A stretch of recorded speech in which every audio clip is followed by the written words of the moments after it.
Кыргыз эл жомоктору алкыш. Илгери бир дүйнөкөр адам болуптур.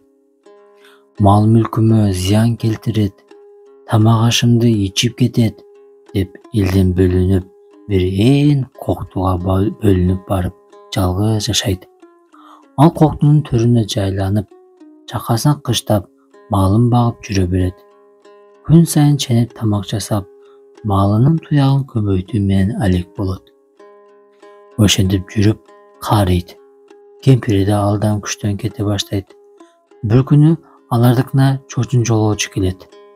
Жолоочу алыс жол бара жатканын айтып, тамактанып тынып алгысы келгенин баяндайт.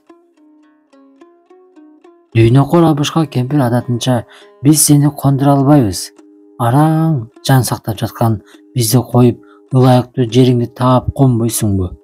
Каарыган адамдарды кыйнаба" дешет.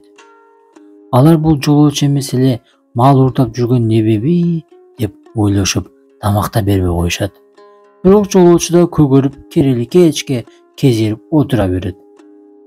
"Жок дегенде улааңарга эле жатып кетейинчи" деп суранат. Кеч киргенде баягы жолоочу: "Жатсаң жат" дешип аргасыз уруксат беришет. Чарчап келген жолоочу тез эле уктап кетет. Тигинин катты уктаганын көзү жеткен кемпир менен чал ченеп суу куюп, ченеп эт салып тамак бышырат. Тамак бышкандан кийин экөө шыбыш алдырбай иче башташат. Экөө тоет. Бирок эмнегедир казандагы тамак ашып калат.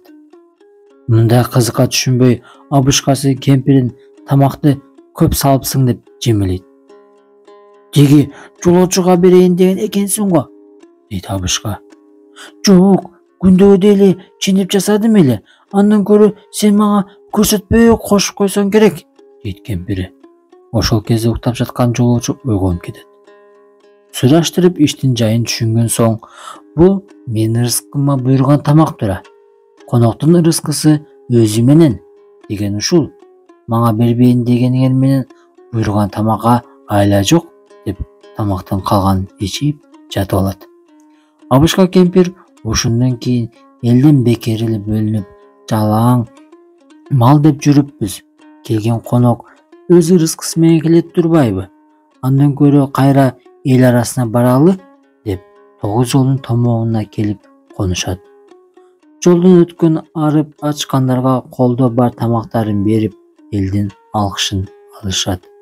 Алкыш менен кемпир чал кайра жашарышып, жыргап кунап эл арасында жашап калышкан экен.